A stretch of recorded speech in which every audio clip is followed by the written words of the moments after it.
విశాఖ జిల్లా శోణ్యం సమీపంలోని మిత్ర కోల్డ్ స్టోరేజ్ లో భారీగా గోమాంసం పట్టుబడింది. కోల్డ్ స్టోరేజ్ లో పెద్ద ఎత్తున గోమాంసాన్ని నిల్వ ఉంచినట్లు సమాచారం రావడంతో తనిఖీలను చేపట్టారు. ఈ తనిఖీలో 1,89,000 విలువ గల గోమాంసాన్ని అధికారులు సీజ్ చేశారు. శ్రీమిత్ర ఏజెన్సీస్ కోల్డ్ స్టోరేజ్ నుండి దేశ విదేశాలకు ఎగుమతులు చేస్తున్నట్లు సమాచారం. అయితే దీని వెనుక బాపట్ల టీడీపీ ఎమ్మెల్యే ప్రధాన అనుచరుడు సుబ్రహ్మణ్య గుప్తాకి చెందిన కోల్డ్ స్టోరేజ్ గా సమాచారం. ఈ ఘటనపై ఇప్పటికే ఆనందపురం పిఎస్ లో పోలీసులు కేసు నమోదు చేశారు.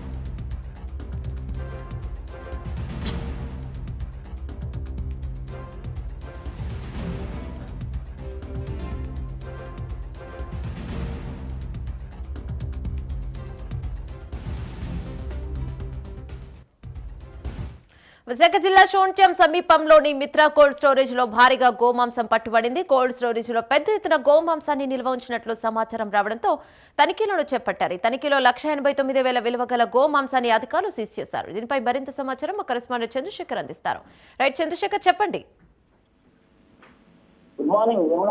ఏదైతే విశాఖ జిల్లాకు సంబంధించినటువంటి ఉమ్మడి విశాఖ జిల్లాలోని శోణ్యం పరిధిలో ఉన్నటువంటి ఆంబోతులపాలెంలో ఏదైతే శ్రీమిత్ర మెరైన్ ఏజెన్సీకి సంబంధించినటువంటి కోల్డ్ స్టోరేజ్ లో పెద్ద ఎత్తున కూడా పశు మాంసం ఉన్నట్లయితే స్థానికులు గుర్తించారు. ఈ నేపథ్యంలోనే అజ్ఞాత వ్యక్తి ఇచ్చినటువంటి సమాచారం మేరకు కూడా పూర్తిగా కూడా పోలీసులు అయితే ఆ ప్రాంతానికి చేరుకోవడం జరిగింది. ముఖ్యంగా చూసుకుంటే గత కొంతకాలంగా కూడా ఏదైతే శ్రీమిత్రకు సంబంధించినటువంటి ఏజెన్సీ ఏదైతే ఉందో ఈ ఏజెన్సీలో ఉన్నటువంటి పశు మాంసాన్ని ఇక్కడ నుంచి నిల్వ చేసినట్లు కూడా పెద్ద ఎత్తున అయితే ఆరోపణలు వినిపించడం నేపథ్యంలో ఇక్కడ ఉన్నటువంటి కొంతమంది స్థానికులు అయితే ఏదైతే విశాఖకు సంబంధించినటువంటి సిపి డాక్టర్ శంకరప్రత బాక్షికి అయితే సమాచారం అందించారు. అయితే శంకరప్రత బాక్షి సమాచారం అందుకున్న తర్వాత లోకల్ గా ఉన్నటువంటి ఏదైతే ఆనందపురం సంబంధించినటువంటి పోలీసులకు అయితే సమాచారం ఇచ్చినటువంటి పరిస్థితి కనిపిస్తుంది. ఈ నేపథ్యంలో ఆనందపురం పోలీసులు అయితే ఆ ప్రాంతానికి చేరుకున్నారు. ముఖ్యంగా చూసుకుంటే ఏదైతే శ్రీమిత్రకు సంబంధించినటువంటి ఆ స్టోరేజ్ ఏదైతే ఉంది ఈ కోల్డ్ స్టోరేజ్ లో పెద్ద ఎత్తున కూడా పశుమాంసం ఉండే అవకాశం ఉన్నట్టు కూడా వారైతే ఇక్కడైతే సోదాలు అయితే నిర్వహించారు. ఈ నేపథ్యంలో అక్కడైతే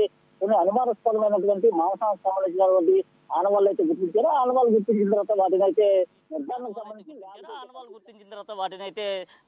సంబంధించి ల్యాబ్కి అయితే పంపించినటువంటి పరిస్థితి ఉంది. ఈ నేపథ్యంలో చూసుకుంటే దీనికి సంబంధించి పెద్ద ఎత్తున కూడా ధార్మిక సంఘాలన్నీ కూడా ఆవేదన అయితే వ్యక్తం చేస్తున్నాయి. ముఖ్యంగా చూసుకుంటే ఏదైతే స్థానికులు నివసించే ప్రాంతంలో అలాగే ఏదైతే హిందువులు అతి పవిత్రంగా పూజించేటటువంటి గోవులకు సంబంధించినటువంటి మాంసాన్ని దాదాపు 1,89,000 కిలోలకు సంబంధించినటువంటి మాంసాన్ని అసలు ఇక్కడ ఎందుకు స్టోరేజ్ చేశారు, ఎవరు స్టోరేజ్ చేశారు, ఇక్కడ నుంచి ఎక్కడికి వెళ్తున్నారు అనే దానిపైన అయితే ధార్మిక సంఘాలన్నీ కూడా మండిపడుతున్నటువంటి పరిస్థితి కనిపిస్తుంది. ప్రధానంగా చూసుకుంటే ఏదైతే సుబ్రహ్మణ్య గుప్తా అనేటటువంటి వ్యక్తికి చెందినటువంటి కోల్డ్ స్టోరేజ్ అయితే దీన్ని అయితే పోలీసులు అయితే గుర్తించారు. ముఖ్యంగా దీనికి సంబంధించి కూడా ఒక ఎఫ్ఐఆర్ను కూడా నమోదు చేసినటువంటి పరిస్థితి అయితే ఉంది. అయితే ఈ కోల్డ్ స్టోరేజ్ సంబంధించి అనుమతులు ఉన్నాయా లేదా, అలాగే లోపల ఉన్నటువంటి ఏదైతే కౌమీటా అవునా కాదనే దానికోసం పూర్తిగా కూడా నిర్ధారించాల్సినటువంటి అవసరం అయితే ఎంతైనా ఉందని చెప్పుకోవచ్చు. ముఖ్యంగా చూసుకుంటే దీనిపైన ఇప్పటికే ధార్మిక సంఘాలన్నీ కూడా మండిపడుతున్నటువంటి పరిస్థితి కనిపిస్తుంది. ప్రధానంగా చూసుకుంటే ఉప ముఖ్యమంత్రి పవన్ కళ్యాణ్ కూడా దీనిపైన అయితే చాలా సీరియస్గానే యాక్షన్ తీసుకోవాలంటూ విశాఖ సిపి డాక్టర్ శంకరప్రత బాక్షితో కూడా మాట్లాడినట్లుగా తెలుస్తుంది. ప్రధానంగా చూసుకుంటే ఇంత పెద్ద మొత్తంలో కూడా ఇక్కడ కౌమాంసం ఏ విధంగా వచ్చింది, అసలు ఎవరు స్టోరేజ్ చేశారు, ఎక్కడి నుంచి ఎక్కడికి వెళ్తుంది, దేశ విదేశాలకు తరలిస్తున్నారా లేదనే దానిపైన దర్యాప్తు చేపట్టాలి. అతి వీలైనంత త్వరగా దీనిపైన దర్యాప్తు చేపట్టి దీనికి సంబంధించినటువంటి నివేదికను కూడా అందించాలంటూ కూడా ఉప ముఖ్యమంత్రి పవన్ కళ్యాణ్ అయితే కోరినటువంటి పరిస్థితి కనిపిస్తుంది. ప్రధానంగా చూసుకుంటే అసలు ఇంత పెద్ద మొత్తంలో ఇక్కడ కౌమీటి ఏ విధంగా వచ్చిందని దానిపైన కూడా పోలీసులు దర్యాప్తు కొనసాగిస్తున్నారు. ఈ రోజు చూసుకుంటే ఈ రోజు కూడా ఈ ప్రాంతానికి పెద్ద ఎత్తున ధార్మిక సంఘాలు అయితే వచ్చేటటువంటి పరిస్థితి కనిపిస్తుంది. ముఖ్యంగా చూసుకుంటే విశ్వ హిందూ పరిస్థితికి సంబంధించి వారంతా కూడా ఇప్పుడే ఈ ప్రాంతానికి అయితే రానున్నారు. వచ్చిన తర్వాత ఏదైతే కోల్డ్ స్టోరేజ్ లో ఉన్నటువంటి కౌమీటికి సంబంధించి కూడా వారంతా కూడా పరిశీలించనున్నారు. ముఖ్యంగా చూసుకుంటే వారంతా కూడా ఆవేదన అయితే వ్యక్తం చేస్తున్నటువంటి పరిస్థితి కనిపిస్తుంది. ముఖ్యంగా చూసుకుంటే ఏదైతే కౌమీటికి సంబంధించి అసలు ఇక్కడ ఏ విధంగా వచ్చింది, కోల్డ్ స్టోరేజ్కి అసలు అనుమతులు ఉన్నాయా లేవని దానిపైన అయితే వారంతా కూడా అనుమానం అయితే వ్యక్తం చేసినటువంటి పరిస్థితి కనిపిస్తుంది. మనం చూసుకోవచ్చు పూర్తిగా కూడా ఏదైతే శోణ్యం పరిధిలో ఉన్నటువంటి శ్రీమిత్ర మెరైన్ ఏజెన్సీ సంబంధించిన కోల్డ్ స్టోరేజ్ ఏదైతే ఉందో లోపల కూడా పెద్ద ఎత్తున దీనికి సంబంధించినటువంటి ఉద్యోగులు కూడా పనిచేస్తున్నటువంటి పరిస్థితి కనిపిస్తుంది. దాదాపు చూసుకుంటే 4 ఏళ్ల కాలంగా కూడా ఇక్కడ కోల్డ్ స్టోరేజ్ అయితే నిర్మించినట్లుగా తెలుస్తుంది.